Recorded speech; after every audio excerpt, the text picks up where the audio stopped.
This is District Development Council elections in Jammu and Kashmir, and a bitter war of words between the Bharatiya Janata Party and the Gupkar alliance that the BJP now calls the Gupkar gang. Mehbooba Mufti of the PDP, former Chief Minister of the erstwhile state of Jammu and Kashmir, went to the extent of saying that the BJP has unleashed the Gujarat model and alleged persecution of Muslims in J&K since August 2019. There's been a hit back by Minister of State in the Prime Minister's office, Dr. Jitendra Singh. He joins us on the show in a moment from now, but let's take a look at this ground report. Ahead of the Jammu and Kashmir District Development Council elections, the political heat generated is in stark contrast to the cold in the valley. In a fresh attack, as the BJP tried to corner the Gupkar parties on the Roshni land scam, Mehbooba Mufti has accused her former alliance partner of implementing the so-called Gujarat model in Jammu and Kashmir. The Farooq Abdullah-led National Conference joined the attack too. अब आज बोलने के लिए आप यहाँ मुख्तलिफ लोगों को, चाहे वो बिजनेसमैन हों, चाहे वो पॉलिटिशियंस हों, गरज इस रियासत के लोग हों, उनको बदनाम करने के लिए आप कुछ भी कह सकते हैं. On the BJP front, Minister of State in the PMO, Jitendra Singh, accused PDP and NC of giving a communal color to charges of corruption. जो उन्होंने कहा है उसकी निंदा करने से अधिक मुझे अफसोस हो रहा है कि इतनी अनुभवी नेता होने के बावजूद इस प्रकार की बात करनी, किसी जुर्म को, किसी गुनाह को किसी मजहब के साथ जोड़ना, मुझे लगता है कि ये प्रजातंत्र की भी तौहीन है, समाज और देश जिसमें हम रह रहे हैं उसकी भी तौहीन है. As politics speaks, anti-Pakistan posters have surfaced in different parts of Srinagar, from Gupkar Road to Haidarpura. Amid the political war of words, what is worrying is the threat of terror that looms in the valley. On Thursday, 2 security force personnel were killed in an attack on the outskirts of Srinagar. With Shujaul Haq, Bureau Report, India Today.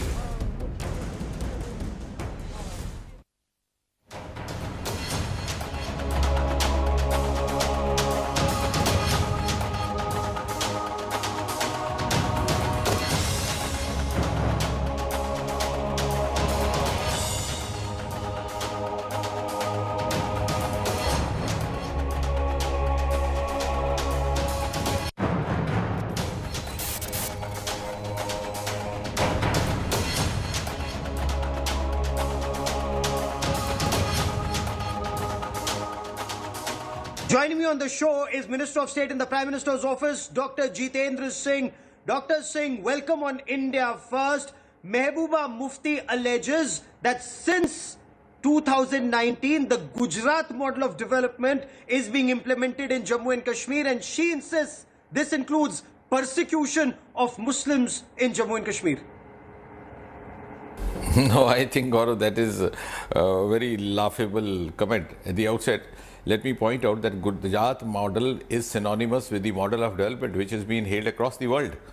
So if it is indeed the same Gujarat model that she's been referring to, which has been accepted worldwide as the development model introduced by Prime Minister Modi, the then Chief Minister, I think that's a welcome step. But having said that, let me also point out over here that if she's trying to be sardonic or sarcastic, she's very sadly mistaken. The inquiry is being conducted by an independent agency called the CBI, and now they are at the receiving end of the Roshni scam, and I think the propriety and their credibility calls for them to prove their innocence. Okay. Sir, she's alleging that when PDP was a part of the government with the BJP, you know, PDP workers were being hailed even by Union Minister Rajnath Singh. But the moment PDP becomes a part of the Gupkar alliance, or as you put it, the BJP puts it, Gupkar gang, members of the PDP are being targeted and arrested, unfairly targeted as part of a conspiracy, as she says. No, at the outset I would say if the inquiry is being conducted by CBI or the case, the Roshni case was earlier in the court of law, to High Court, I don't know how the government comes in. I think they are speaking from the past experience of the UPA, when UPA had made it a habit to interfere in the working of the independent constitutional agencies, which is not the case with the NDA government or the Modi government. And secondly, praising somebody's work does not entitle him to indulge in land grabbing. So I don't know where is the correlation between the two. Okay. It's not just the PDP, but even the National Conference that have questioned the timing of the revelation of names in the Roshni land scam, this 25,000 crore rupee Roshni land scam. Both the PDP and the NC are saying that this has been done with an ulterior motive just before the District Development Council elections in Jammu and Kashmir to malign the names of PDP and NC leaders. No, if the timing is crucial, it's crucial from their point of view. Because the cases had been there in the court, it had been under the consideration of law. In fact, there is another case also against Mr. Farooq Abdullah, that of the JKCA, which has been there for the last 2-3 years or so. And now, if the hearing starts, or the examination starts, or the cases moves further, and meanwhile the election is held, the timing is ominous from his point of view, but not from the point of view of the judiciary. So the judiciary has its own mechanism of following up cases, which it does. Elections are being held or not held. So if it is ominous, or if the timing is wrong, it's wrong from the point of view of Mr. Abdullah. But is the BJP feeling threatened by 6 parties coming together? The Gupkar alliance, what you call is the Gupkar gang, when they come together, is that a big threat to the BJP? Is there a threat of being wiped out in the valley?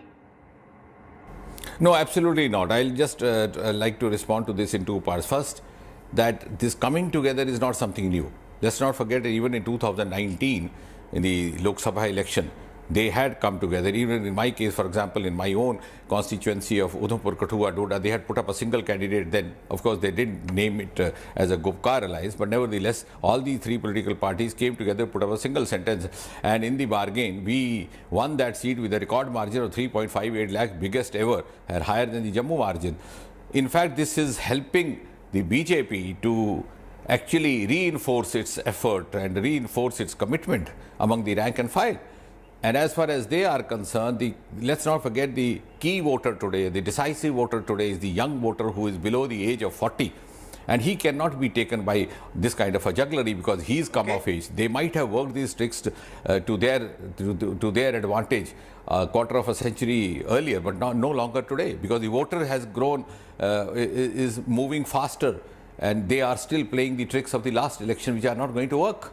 So I don't think that is going to make much of a difference. And as far as the common man walking in the streets of Srinagar, I'm not talking of Jammu alone, is also got wary of these political parties and these dynasts, and he wishes to, get liberated out of this mayhem.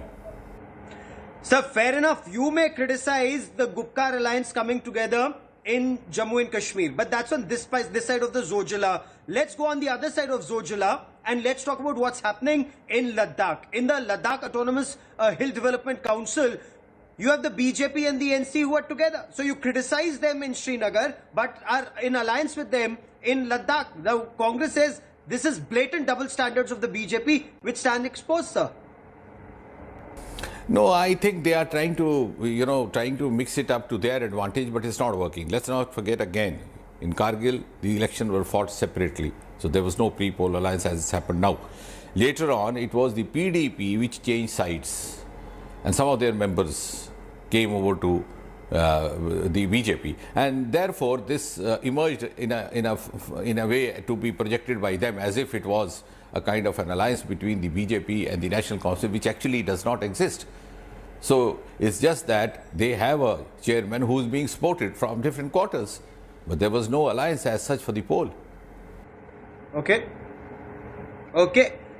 Sir, when Article 370 was abrogated, it was Pakistan will be decimated, that terror will end. Just this afternoon, we've had this unfortunate incident of terrorists in a Maruti who targeted territorial army personnel, and we've had 2 fatalities of our soldiers.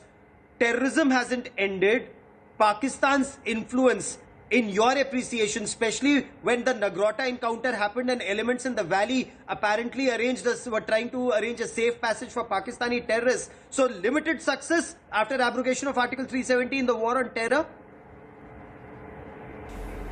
No, Gaurav, if you look back statistically, the number of casualties has gone down tremendously, including the civilian killings. The cases of infiltration have also gone down tremendously. The screening is much more effective today. Only the other day they could discover a tunnel, an underground tunnel which had been used as a route by these infiltrators. And some of these killings which are happening now are in fact being conducted by the terrorists on the run, because they are under hot chase, which they were not possibly facing earlier. And while on chase, they are attacking the soft targets just to make their presence felt. But this, I think, is in fact, as you asked me, what is the indication? I think the indication is of the terrorism on its way out. And these are the terrorists on the run. Perhaps for the first time, we've seen anti-Pakistan state-sponsored terror posters coming up in the Kashmir Valley. Now, is this a change of heart, Hriday Parivartan, or is this actually being forced on the people of Kashmir? Do you see any change happening, sir? No, I'll tell you, I think there's something which some of these dynasts or the conventional politicians based in Kashmir do not wish to accept. But the matter of fact is that the youth of Kashmir, whether he says so or not, for obvious reasons, because he's still to come out of the wheel of fear, he's growing increasingly aspirational. Let's not forget, the youth of Kashmir is highly awakened, very well informed, very well connected, and he does not wish to miss out the opportunities which are available to the youth elsewhere in the country, especially after Prime Minister Modi has unleashed huge lot of avenues for the youth aspiration. So this youth aspiration now is looking forward to the Modi government for its fulfillment. And secondly, as far as these posters are concerned, I think there is also a realization that the pace of development in the entire Jammu Kashmir, if you see even in my constituency, we have 3 medical colleges, we have 2 AIIMS in Jammu Kashmir, which is more than the number of AIIMS in any state. We have Asia's longest tunnel named after Samar Prasad. The whole lot of things I can carry on with the list for the whole day. Unfortunately, the opponents do not wish to accept the development. They say they can't see any development, but the voter is seeing the development, the beneficiary is seeing the development. Those who have voted for us and those who are going to vote for us are seeing the development. And as I said the other day, in a lighter vein, I said, for example, we have Asia's longest tunnel called Sama Prasad Mukherjee Tunnel, the Chennai Nashri Tunnel. When they go from Jammu to Srinagar, they cross that tunnel, which saves them of about 2 hours of journey between the 2 capital cities. That time when they are driving through, they see the tunnel. But when they are out of the tunnel and a newsman asks them, they say, no, koi vikas nahi dikha. So I think this kind of a hypocrisy also doesn't work anymore. So should the District Development Council election results be seen perhaps as some sort of a referendum on Prime Minister Narendra Modi's Kashmir push, Jammu and Kashmir push for development? Should it be seen as a referendum on the abrogation of Article 370? No, see, I think that will be taking a very a view which is a very limited view. Of course, Prime Minister Modi is an asset. He is an asset which the entire world accepts, and we are fortunate to have him.